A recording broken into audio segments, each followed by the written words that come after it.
Hi, I'm Tom Beebekauser with Wetland Restoration and Training. I'd like to show you how you can use a rake and a shovel to build a small wetland by hand. If you're willing to work hard, invite friends and neighbors to help you, you can build a habitat for frogs, toads, salamanders, butterflies, and dragonflies that can last for many years and give you lots of enjoyment watching these wildlife species. Let's get started. Here are the basics of building a wetland with hand tools. Identify an open and level area of ground that changes no more than 6 inches in elevation from upper to lower edge. Here's an excellent place to build a small wetland using a shovel and a rake. This ground is too steep for building a wetland. Mark the perimeter of the wetland you would like to build so that it's about 10 feet in diameter. Go online and request to check for buried utilities before you dig. Use a shovel to dig a test hole in the middle to determine clay content, groundwater elevation, and to see if an aquatic liner is needed. Place the soil removed from building the wetland so it won't flood your buildings or your neighbor's property. Use a laser and a grade rod to help design and build your wetland, no matter what its size. Ask friends and family to help you dig the wetland that has gradual slopes and is about 1 foot deep in the middle. Tim Morton built this small wetland in the front yard of his home in Louisville, Kentucky. Here's how his front yard appeared before he built the wetland. The texture of soil in his yard was high in clay. Tim used a shovel and a rake to dig a basin in the clay texture soil. Digging the basin was hard work and took time. Here you can see where the rain has partially filled the basin he's been digging. Here's the basin he dug by hand. The wetland he built was 12 feet in diameter and 16 inches deep in the middle. While he didn't take special measures to compact the soil, the wetland began filling with water from the frequent rains.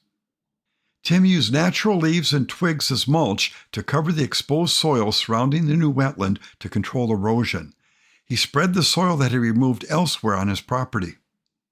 Tim did a wonderful job planting a diversity of native plants in and around the new wetland. Here's how the wetland appears after planting. The wetland is filled with water and the plants are doing well. Notice how he didn't place rocks around the edge of the water. Neither did he use a pump or filters in construction. This is how the wetland appeared 2 years after construction. Tim regularly sees frogs and dragonflies using the new vernal pond. The native aquatic plants have grown since the wetland was built 3 years ago. One would need to cut and remove some of these plants if you wanted to see open water. Tim said the only thing he would do differently next time would be to dig the basin 6 inches deeper in the middle because he had underestimated how much lower the water level would be because of the slope in his yard. This is why it's so important to use a laser level when building even a small wetland. We built this beautiful wetland over 20 years ago at Dudley and Joyce Heron's home in Moorhead, Kentucky. The pond is an attractive feature. It's the first thing you see when you park your car in the driveway and get out and walk towards the house. We built this pond in a narrow-sided valley. One of the first steps in construction involved using saws and pruning shears to remove trees and shrubs in the valley. We then used rakes and shovels to slope and smoothen the surface of the ground. Our next step was to place a layer of geotextile in the basin and then an aquatic-safe liner. We then anchored the top edge of the liner in geotextile with 12-inch long landscape spikes. We did our best to cover the liner with soil. The water level was about 10 inches low when I visited the pond in October after a long and dry fall season. The water loss was normal at this time of year in our area. You can see goldfish in the water. I'm told a great blue heron regularly visits the pond and catches the goldfish. The owners enjoy listening and watching the many frogs and toads using the pond. Jenny and Mike Kopke live in White Bear Lake, Minnesota, which is the same town where I grew up exploring its many wetlands. They've been working hard to naturalize their yard with native plants and to make it the best habitat possible for pollinators. Jenny contacted me for advice on how to build a vernal pond in her backyard. I volunteered to help. I asked her if she would be willing to record some of the steps she took to design the vernal pond so other people could learn how to do the same. One of her first steps was to identify a suitable location for building the vernal pond. She chose a level area that would receive runoff from a gutter downspout and where she would only have to move a few of the wildflowers she had planted. One of my concerns was that the soil removed from building the wetland would need to be placed where it would not flood the neighboring property. Jenny went online and requested a check for buried utilities from Gopher State One Call, the free utility location service in Minnesota. State One Call asked her to use white-colored flags to mark the area where there would be ground disturbance before they came out and checked for buried utilities. Within 3 days, technicians had marked the location of buried utilities in her backyard. Fortunately, there were no buried utilities where she wanted to build the wetland. Digging without requesting a check for buried utilities can cost you tens of thousands of dollars in fines and repair bills.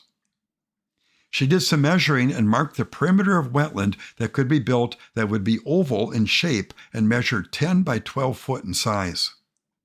Next, she used a shovel to dig a hole in the planned wetland to test soil texture. The longest thin ribbon she could form between her thumb and forefinger after adding a little water was only a ½ inch. This indicated the texture of soil was sandy loam. The topsoil was very thick, indicating the backyard had been filled and leveled. The soil contained too much sand to build a wetland without the use of an aquatic-safe liner. We scheduled a day when I could be in Minnesota and when Jenny and Mike could take off work to build the wetland. We agreed to ask our friends if they could help with construction.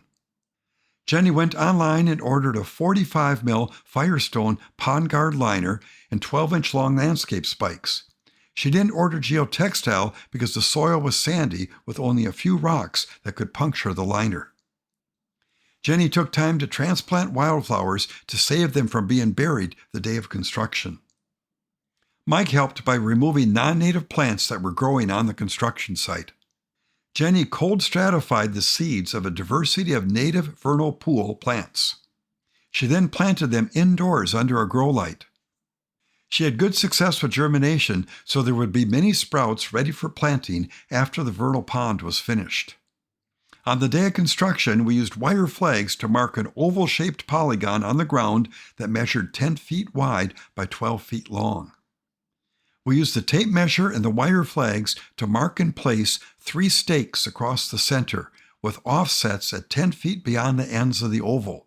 We used the center stakes and tape measure to mark the edge of the liner with a 5-foot radius, and the offset flags to help us find the center after we started digging the wetland basin.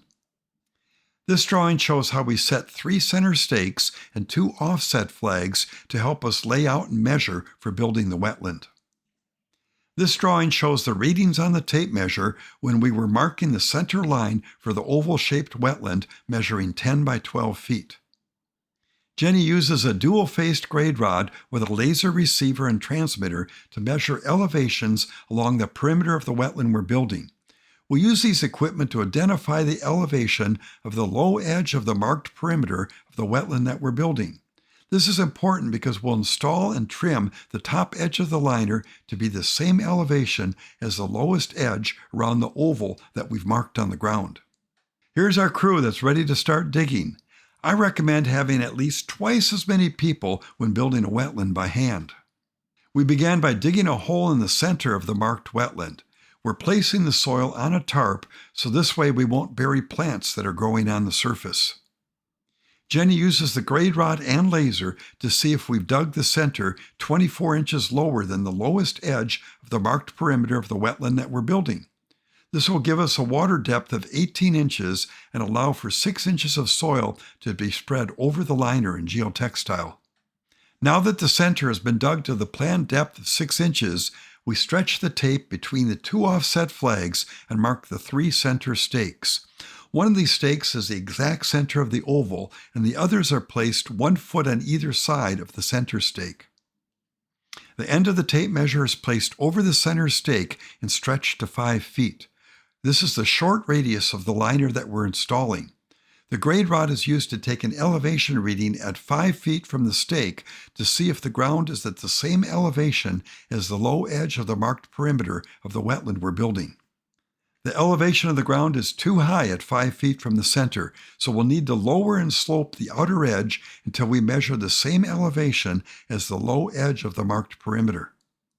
Here we're measuring the target elevation at 5 feet, so we place a wire flag in the ground that will guide us where to place the liner in the wetland basin. Rakes and shovels are used to shape gradual slopes in the basin. Shovels are used to loosen and remove soil so we don't fill the basin. Roots are pulled and cut by hand so there'll be nothing sharp under the liner. We use the grade rod to make sure the basin is at the planned depth before placing the liner. Here I remove a couple of inches of soil from the center of the basin so the wetland will be 18 inches deep in the middle when it's finished. We complete a final check of the basin and pick up any rocks or sharp objects we can find that might puncture the liner. We remove the 45 mil fish grade Firestone Pond Guard liner from the box and place it in the wetland basin. The liner is moved one way or the other so it reaches and bends over the wire flags that we set in the ground to mark the perimeter and elevation of water in the wetland that we're building. Ray Smith uses the grade rod to take elevation readings at the center and outer edge of each side of the liner to make sure there are no places that need to be raised by shoveling soil under the liner. We now reach under the liner and remove the wire flags. This way the liner will lay flat on the ground and we won't dull utility knives when we trim the liner. Jenny and Ray use the grade rod and a lumber crayon to mark a red X near the outer edge and the center of each side of the liner to show where 12-inch long landscape spikes should be driven into the ground to anchor the liner. Mike then uses a small sledgehammer to drive 12-inch long landscape spikes into the ground to hold the side of the liner in place until we can add more spikes. Jenny and I walk around the edge of the basin with the grade rod and we draw red X's to show where landscape spikes should be driven to anchor the top edge of the liner. We draw the red X's at the same elevation as the water level in the new wetland and where the liner will also be trimmed. Ray is driving a landscape spike into the ground at each red X he sees on the liner. He's placing the spikes approximately 18 inches apart. These spikes will keep the liner from slipping when we're covering it with soil. It's a lot easier to use landscape spikes to anchor the top edge of the liner compared to digging a trench along the outside edge and then trying to bury the edge of the liner in the ground. Ray uses a utility knife with break-off blades to trim the liner material outside of where the landscape spikes have been driven into the ground. We try to cut the liner within 1 inch of the head of each landscape spike. The liner material is trimmed off the corners. If you don't trim and remove the excess liner material, then one would need to cover the corners with soil. The finished wetland would look like somebody had placed a huge donut around the edge, and this unnatural ridge of soil would prevent water from flowing into the wetland. We use shovels to place approximately 6 inches of soil over the liner. The soil will protect the liner from being damaged by sunlight and from being punctured by deer hooves. The soil will also give animals a place to hide by burrowing into the mud, and plants substrate to take root and grow. Jenny uses a tile probe to see how thick a layer of soil was spread over the liner. She's marked on the tile probe the 6-inch depth. She gently pushes on the tile probe until she can feel it hitting the liner. If there's less than 6 inches of soil, she'll place a wire flag on the ground to show us where more soil should be placed. Oh, yeah. Here's how native Minnesotans agree that it's time to add woody debris. Jenny places branches in the wetland to give frogs a place to hide and salamanders a place to attach their eggs so they won't lie in the bottom where there's less oxygen. The new wetland is looking good now that we've covered the liner with soil and added woody debris. Now the fun part begins. Jenny places the end of a garden hose into a bucket so that when water comes out of the hose, it won't wash soil off the liner. I noticed water backing up towards Jenny and Mike's home as we filled it with water. The reason was that there was a ridge of soil that was blocking the entrance to the spillway. We used rakes and shovels to remove the soil blocking the spillway so that excess water would flow away from their house. Jenny, now that you've built this vernal pool, people are going to say that it's a mosquito breeder. And what I want you to know is that the dragonflies are going to lay their eggs in here. And when they hatch, the larva of the dragonfly is going to control the mosquito larva. And also, when you get salamanders moving in, you're going to end up with no mosquitoes. But right now, for the first couple of weeks, you may have mosquito larvae, Okay. but soon the predators will come in. What we say about a healthy wetland is mosquitoes may check in, but they won't check out. Jenny, this has been an unbelievable day. We have built a wetland from start to finish here in White Bear Lake, Minnesota. And this is where I grew up and learned the most about wetlands because there were wetlands on the landscape. But I'm wondering, why did you want to build this in your backyard? I've always had a passion for helping animals to have habitat and homes. We're always so big for plants and trying to provide plants, pollinators, but we're forgetting that we have frogs. We have some really cool frogs and salamander and mud puppy and dragonflies. We forget that they need a home too. So I wanted to provide homes for them. Here's how the vernal pond looks 9 days after we built it. The saturated soil around the edge will provide good conditions for sedges and rushes to grow. Green frogs and dragonflies were quick to find their new home. Here's how the vernal pool appears in the summer, 3 weeks after construction. Jenny has planted a diversity of native sedges in and around the new wetland. Here's how the vernal pond looked after heavy rain filled it in late September. The plants are doing well. Jenny observed a flock of migrating bay-breasted warblers that were bathing and drinking in the new wetland this fall. She's also seen a couple of flocks of dark-eyed juncos that are drinking and bathing in the new vernal pond. Students and teachers dug this puddle at Teepai Adolescent Program School near Ensenada in Baja California, Mexico. The tiny pool with its vertical sides was difficult for the students to use. The rocks were a tripping hazard, and the exposed liner would deteriorate in the sun. Personnel with Fauna del Noreste volunteered to build a larger wetland at the same location by digging with shovels and rakes as part of a wetland training workshop. We decided to build an oval-shaped wetland measuring 3 meters wide by 5 meters long. Here the wetland workshop participants are standing around the wetland we're planning to build. We placed wire flags in the ground to mark the perimeter of the wetland before we started digging. Here we're using a dual-sided grade rod and a laser level to make sure there is no more than a 70-centimeter change in elevation from the upper to the lower edge of the wetland we want to build. We also make sure that there will be enough room for students to walk around the wetland after it's built. We drew a sketch of the site and then recorded elevation readings at each wire flag to identify the low edge of the marked perimeter.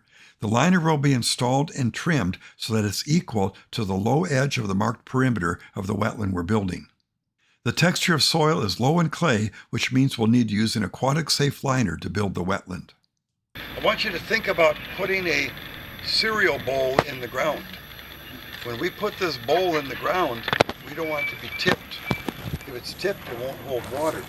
So we have to know, where do we trim the liner? And we trim the liner equal to the low edge. So right now, this ground is not flat. It is sloped. We need to figure out the low edge, and then that's where we trim the liner. We use a tape measure and wire flags to mark the center and the edge of the wetland we're building. We place 3 stakes along the center of the wetland we're building. These help us mark the edge of the liner we're installing by attaching one end of the tape measure to each stake. One end of the tape measure is placed over a stake. The tape is then stretched out to equal the radius of the wetland that we're building. This drawing shows how we place the center stakes and offsets used to help us excavate and to shape the basin for installing an oval-shaped liner measuring 3 by 5 meters. We placed offset flags beyond the marked perimeter that we later used to replace the 3 center stakes when after they were removed to dig the bottom of the basin. The rocks in and around the very small pool are removed along with the liner so they can be used for a project somewhere else. The crew begins digging by hand with shovels. Iron bars are used to loosen the compacted soil so it can be picked up with shovels. The basin is being dug so it will be deepest in the middle. Approximately 1/2 of the soil that is removed is moved downhill in a wheelbarrow, will be used to make a garden. This soil is not needed to cover the liner and geotextile. Volunteers use rakes and shovels to shape the excess soil. After the center of the basin has been dug to the planned depth, we stretch the tape measure between the offset flags and drive in the 3 center stakes in the bottom. Shovels are used to remove the soil from around the base of the stakes. The basin is dug so that it's deepest in the middle. The end of the tape measure is placed over a center stake. The tape is extended 1.5 meters, which is the same as the center radius of the wetland that we're building. A pink-colored wire flag is placed in the ground at 1.5 meters if the elevation measured at this point is the same as the low edge of the marked perimeter of the wetland we're building. Here we're using a rake to lower the ground at 1.5 meters from the center stake. This is because the laser showed us that the point was too high. It is of critical importance to accurately place center stakes and to use a tape measure and a laser level and a rod to regularly measure depth and distance while building the wetland so the liner you've purchased will cover the basin with little waste. Continually measuring the basin as it's being dug will ensure that the entire liner is used, and there will be no dips along the rim that would cause the water level to be lower than planned. Here's where a measurement showed that the elevation of the ground was too high at 1.5 meters from the center stake. This is why I'm lowering the edge and sloping the inside of the basin. The soil I'm spreading downhill will need to be removed to maintain the planned water depth. The soil that fell into the bottom of the basin while we were adjusting the slopes is being removed so that the water depth will be as planned. The center stakes are removed after we confirmed that the entire rim of the basin is at the same elevation, 1.5 meters from the closest center stake. Shovels and rakes are used to shape the slopes and to remove the soil that is collected in the bottom of the basin. The grade rod and laser are used to confirm that the basin is at the correct depth before we install the liner and geotextile pads. We rake uphill along the upper edge of the basin to remove rocks and to move ridges and piles of soil out of the way so they won't be mistakenly kicked onto the liner before it can be protected with geotextile. The pink wire flags show where the geotextile and liner should be placed. The geotextile and liner should reach or bend over the wire flags so there will be no low places along the rim. A one-piece, factory-seamed sheet of 8-ounce geotextile fabric is placed in the basin to help protect the underside of the liner from being punctured. The geotextile is positioned so it reaches or bends over wire flags that we set at the same elevation as the low edge of the rim of the wetland that we're building. The aquatic safe liner is placed over the geotextile. The liner is one piece and was seamed at the factory. Everyone is asked to look carefully at the liner to see if there are any tears, cuts, or punctures that need to be repaired. 2 people in the group see small cuts in the liner. These must be repaired or the wetland won't hold water. The cuts are repaired using pieces of Gorilla Patch and Seal waterproof tape that's available from major home improvement stores. One should always have rolls of specialized waterproof tape available when installing a liner, as cuts and tears are often found in the aquatic safe liners that are sold by certain businesses. The dual-sided grade rod and the laser level are used to find the top edge of the liner, which is the same elevation as the low edge of the marked perimeter we identified when the project began.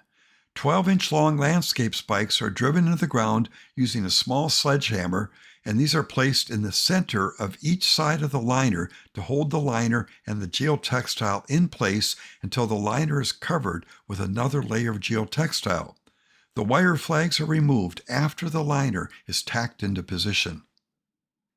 The 12-inch long landscape spikes were needed to hold the liner into position because it was slipping into the basin. The liner was slipping because the inside slopes of the basin were made to be 25%. I recommend that the inside slopes be 20% or less. We made the slopes steeper than 20% because there was an interest in having deeper water in the center of the wetland. Here the crew is also removing some of the larger wrinkles in the geotextile and the liner. Rocks that have rolled downhill over the liner are removed before the top layer of geotextile is installed. Sarah removed her boots as an extra precaution to protect the liner from being damaged. A layer of 8-ounce geotextile is now placed over the liner to protect it from being damaged. The geotextile is placed so that it covers the liner that was installed. The upper layer of geotextile is now tacked into position by placing landscape spikes next to the spikes that were used to anchor the liner in place. There's extra liner material that extends beyond the geotextile, which will be removed before the liner and the geotextile are covered with soil. The dual-sided grade rod is used to find where the upper edge of the liner will be anchored and trimmed. Red X's are drawn on the geotextile using a lumber crayon to show where landscape spikes should be driven into the ground that will hold the liner and geotextile into position. Individuals are holding onto the edges of the liner and the geotextile to keep them from slipping downhill into the basin. We continue drawing red X's and driving landscape spikes into the ground that will hold the layers in place. The landscape spikes are placed approximately 45 centimeters apart. We're careful to position our bodies so the materials don't move while we're anchoring them. Geotextile and liner material that are higher in elevation than the heads of the landscape spikes are trimmed using utility knives with 18 millimeter break-off blades. The materials are trimmed so there is no more than 3 centimeters above the head of each landscape spike. The excess material is folded and rolled for disposal in a landfill. After trimming, additional landscape spikes are used as needed to anchor the upper edge of the liner and geotextile. The landscape spikes hold the layers in place while they are being covered with soil. The spikes are left in place and not removed after the liner and geotextile are covered with soil.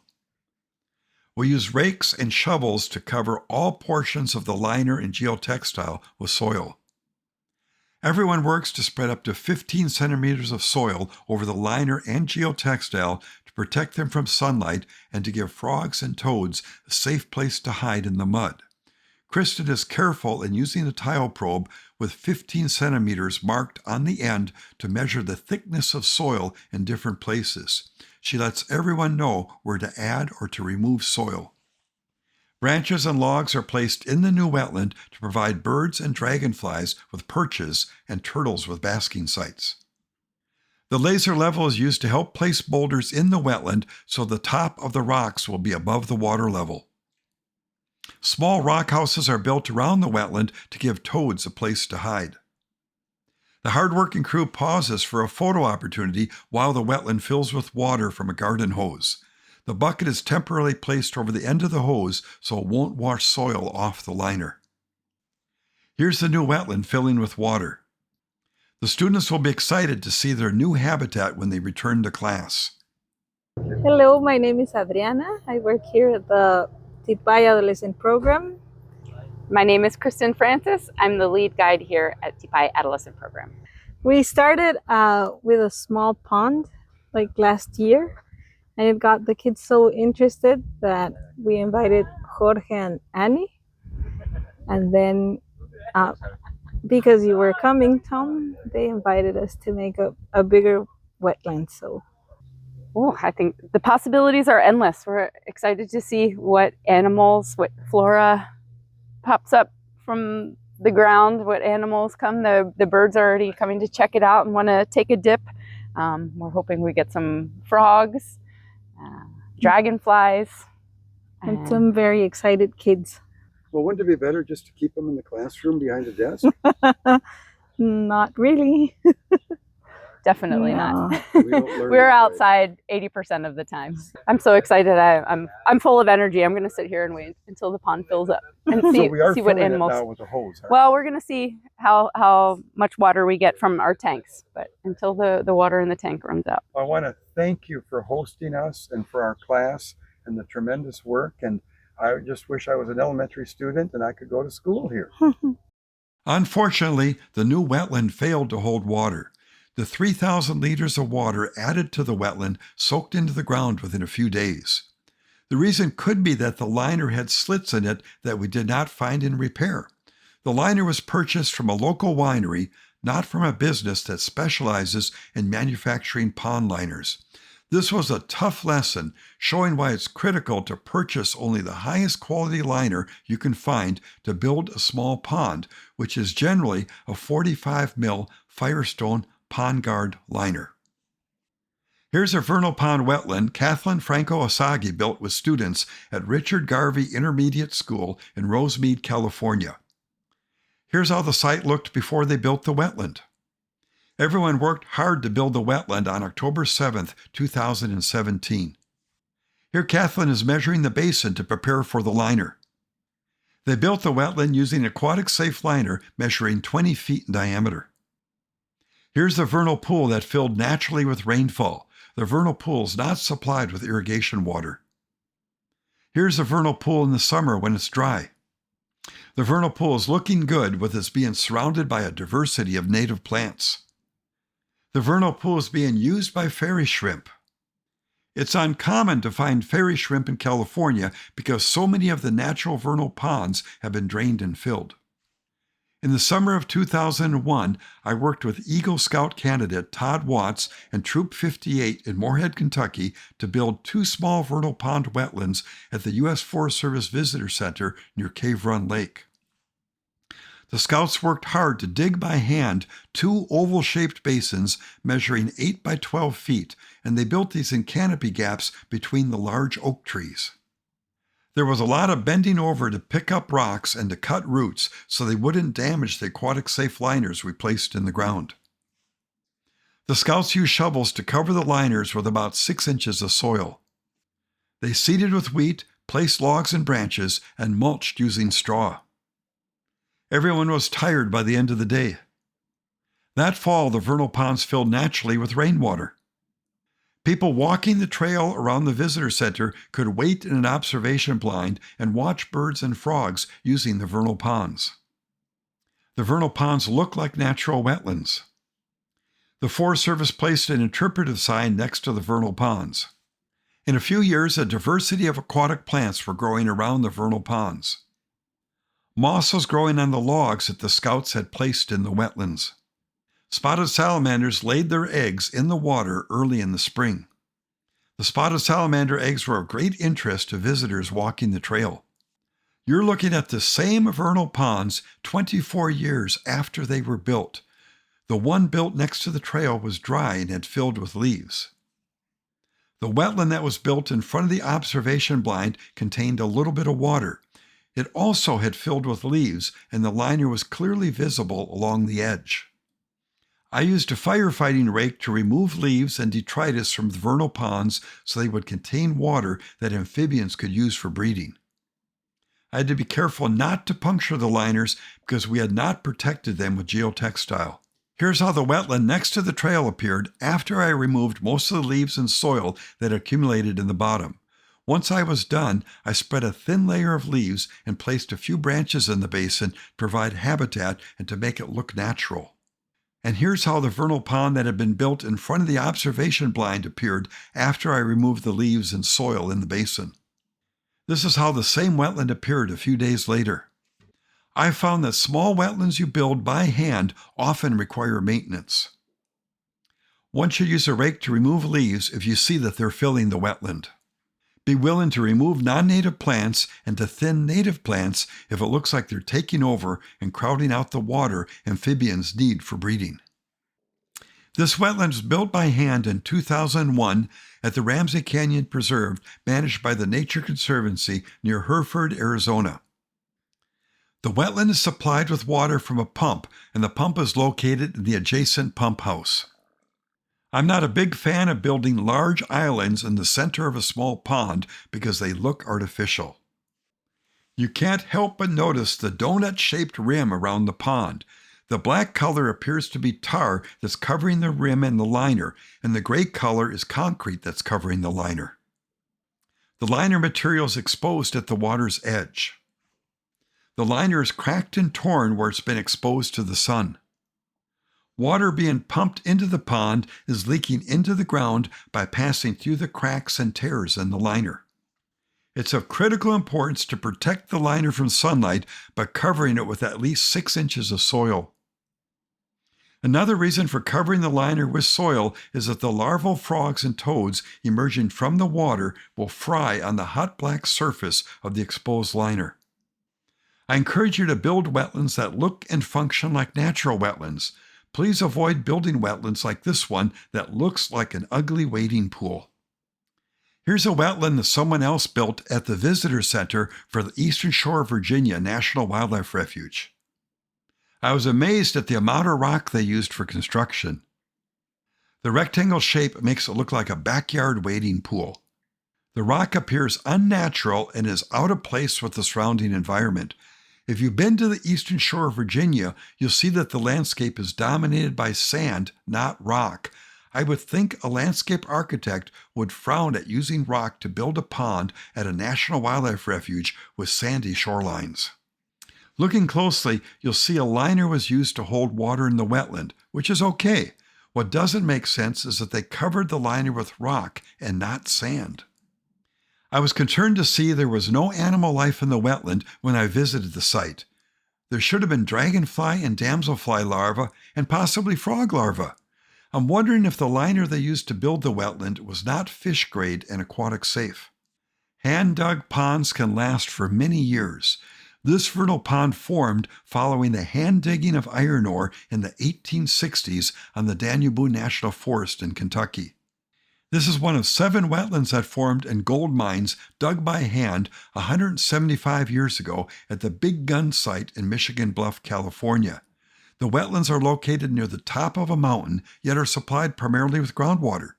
This photo was taken on December 8, 2015, under drought conditions where the elevation of water had dropped more than 4 feet in the wetlands. I worked with Save the Frogs and 720 students at Clifford School in Redwood City, California, to hand dig 6 small wetlands. The pink ribbons mark the perimeter of one of the wetlands we were building. We used shovels and rakes to dig the wetlands in a ditch behind the school. The small wetland pools were built by digging shallow basins in the bottom of a ditch from soil that was high in clay. Things got excited with many students trying to move soil at the same time. Everyone was surprised how much work it took to dig a shallow hole in the ground. The wetlands were built where students could sample animal life near the school.